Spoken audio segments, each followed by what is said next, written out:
CM ನೇತೃತ್ವದಲ್ಲಿ ನಡೆದಿರುವಂತಹ ಸರ್ವಪಕ್ಷ ಸಂಸದರ ಸಭೆ ಅಂತ್ಯ ಆಗಿದೆ.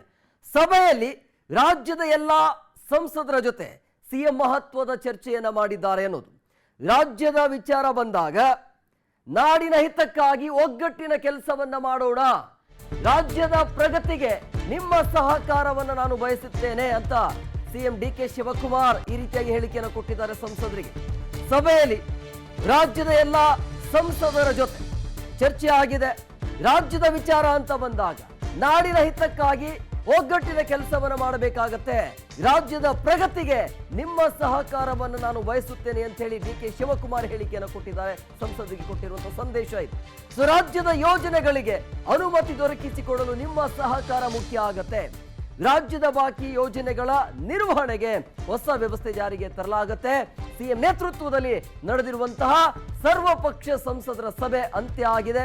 ಈ ಸಭೆಯಲ್ಲಿ ಚರ್ಚೆ ಮಾಡಿರುವಂತಹ ಪ್ರಮುಖ ಅಂಶಗಳು: ಸದ್ಯ ರಾಜ್ಯದಲ್ಲಿ ಈಗ ಗಂಭೀರ ಬರ ಪರಿಸ್ಥಿತಿ ಇದೆ, ರಾಜ್ಯದ ಯೋಜನೆಗಳಿಗೆ ಅನುಮತಿ ದೊರಕಿಸಿಕೊಡಲು ನಿಮ್ಮ ಸಹಕಾರ ಬಹಳ ಮುಖ್ಯ ಆಗತ್ತೆ, ರಾಜ್ಯದ ಬಾಕಿಯ ಯೋಜನೆಗಳ ನಿರ್ವಹಣೆಗೆ ಹೊಸ ವ್ಯವಸ್ಥೆ ಜಾರಿಗೆ ತರಬೇಕು ಅನ್ನೋದು ರಾಜ್ಯದ ಸರ್ವಪಕ್ಷ ಸಂಸದರ ಸಭೆಯಲ್ಲಿ ತೆಗೆದುಕೊಂಡಿರುವಂತಹ ಮಹತ್ವದ ನಿರ್ಧಾರಗಳು.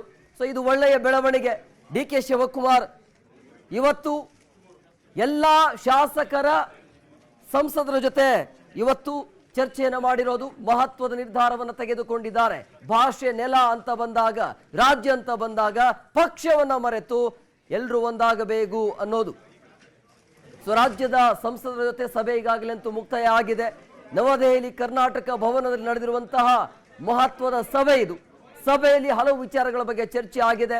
ಸಭೆಯಲ್ಲಿ ಸಿಎಂ ಡಿಕೆ ಶಿವಕುಮಾರ್ ಮಾತನಾಡಿರುವಂತಹ ಅಂಶಗಳು: ರಾಜ್ಯದ ವಿಚಾರ ಬಂದಾಗ ನಾಡಿನ ಹಿತಕ್ಕಾಗಿ ನಾವೆಲ್ಲ ಒಟ್ಟಿಗೆ ಕೆಲಸ ಮಾಡೋಣ, ರಾಜ್ಯದ ಜನರ ಕಲ್ಯಾಣಕ್ಕೆ ಪಕ್ಷ ಇರೋದು, ರಾಜಕಾರಣ ಪಕ್ಷಕ್ಕೆ ಬೇರೆ ಆಗತ್ತೆ ಅಂತ ಹೇಳಿ. ಅಂದ್ರೆ ರಾಜಕಾರಣ ಪಕ್ಷ ಬೇರೆ ಬೇರೆ ಆಗತ್ತೆ, ಒಟ್ಟಿನಲ್ಲಿ ರಾಜ್ಯದ ಸಮಸ್ಯೆ ಅಂತ ಬಂದಾಗ ಒಂದಾಗಿ ಕೆಲಸವನ್ನು ಮಾಡಬೇಕು ಅಂತ ಹೇಳಿ. ಸೊ ರಾಜ್ಯದ ಪ್ರಗತಿಗೆ ನಿಮ್ಮ ಸಹಕಾರವನ್ನು ನಾನು ಬಯಸುತ್ತೇನೆ. ಕೇಂದ್ರ ಸಹಕಾರದ ಮುಂದೆ ಅಥವಾ ಕೇಂದ್ರ ಸರ್ಕಾರದ ಮುಂದೆ ಬಾಕಿ ಇರುವಂತಹ ರಾಜ್ಯದ ನಾನಾ ಯೋಜನೆಗಳಿಗೆ ಅನುಮತಿಯನ್ನ ದೊರಕಿಸಿಕೊಡಲು ನಿಮ್ಮ ಸಹಕಾರ ನಮಗೆ ಬಹಳ ಮುಖ್ಯ ಆಗತ್ತೆ. ಸೊ ರಾಜ್ಯದಲ್ಲಿ ಗಂಭೀರ ಬರ ಪರಿಸ್ಥಿತಿ ಇದೆ. ಅದರ ಜೊತೆಗೆ ತಮಿಳುನಾಡು ವಿಚಾರ ಅಂತ ಬಂದಾಗ ತಮಿಳುನಾಡು ಸಿಎಂ ವಿಜಯ್ ಅವರು ನನ್ನನ್ನು ಭೇಟಿ ಮಾಡಲು ಬಯಸಿದ್ದಾರೆ. ಮೇಕೆದಾಟು ಯೋಜನೆ ಕುರಿತು ಸುಪ್ರೀಂ ಕೋರ್ಟ್ 2 ರಾಜ್ಯಗಳಿಗೆ ಅನುಕೂಲ ಆಗುವಂತ ತೀರ್ಪು ಕೊಟ್ಟಿದೆ. ಸೊ ಕರ್ನಾಟಕದ ಜಾಗದಲ್ಲಿ ಕರ್ನಾಟಕ ಸಮತೋಲನ ಅಣೆಕಟ್ಟು ಕಟ್ಟಲು ಬೇರೆ ರಾಜ್ಯಗಳ ಅನುಮತಿ ಅಗತ್ಯ ಇದೆ. ಸೊ ಆಕ್ಷೇಪ ವ್ಯಕ್ತಪಡಿಸಲು ಹಕ್ಕು ಇಲ್ಲ ಅಂತ ಹೇಳಿ ಸ್ಪಷ್ಟವಾಗಿ ಹೇಳಿಕೆಯನ್ನು ಕೊಟ್ಟಿದ್ದಾರೆ.